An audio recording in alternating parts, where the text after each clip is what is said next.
অন্তর্বর্তী সরকারের উপদেষ্টার পদ থেকে পদত্যাগ করেছেন মোহাম্মদ নাহিদ ইসলাম। মঙ্গলবার প্রধান উপদেষ্টার কার্যালয় সূত্র গণমাধ্যমকে এই তথ্য নিশ্চিত করেছে। নাহিদ ইসলাম অন্তর্বর্তী সরকারের তথ্য ও সম্প্রচার মন্ত্রণালয় এবং ডাক, টেলিযোগাযোগ ও তথ্য প্রযুক্তি মন্ত্রণালয়ের উপদেষ্টার দায়িত্ব পালন করছিলেন। বৈষম্য বিরোধী ছাত্র আন্দোলন ও জাতীয় নাগরিক কমিটি নতুন রাজনৈতিক দল গঠন করতে যাচ্ছে। এই দলের নেতৃত্ব দেবেন নাহিদ ইসলাম। সে কারণে তিনি উপদেষ্টার পদ থেকে পদত্যাগ করেছেন বলে জানা গেছে। আগামী 28 ফেব্রুয়ারি নতুন এই রাজনৈতিক দলের আত্মপ্রকাশ হওয়ার কথা রয়েছে।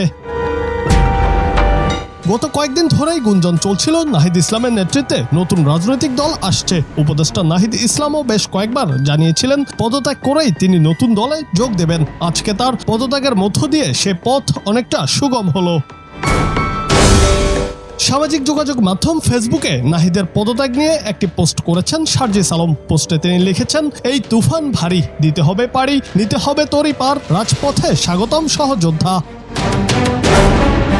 জুলাই মাসেও নাহিদ ততটা পরিচিত মুখ ছিলেন না, কিন্তু জুলাইয়ের মাঝামাঝিতে তাকে অপহরণ করা হলে দেশব্যাপী তিনি পরিচিত হয়ে ওঠেন। কোটা বিরোধী আন্দোলন ঘিরে তাকে দুবার আটক করা হয়। এই সময় তিনি অকথ্য নির্যাতনেরও শিকার হন। জুনায়েদ আহমেদ, বাংলা টিভি।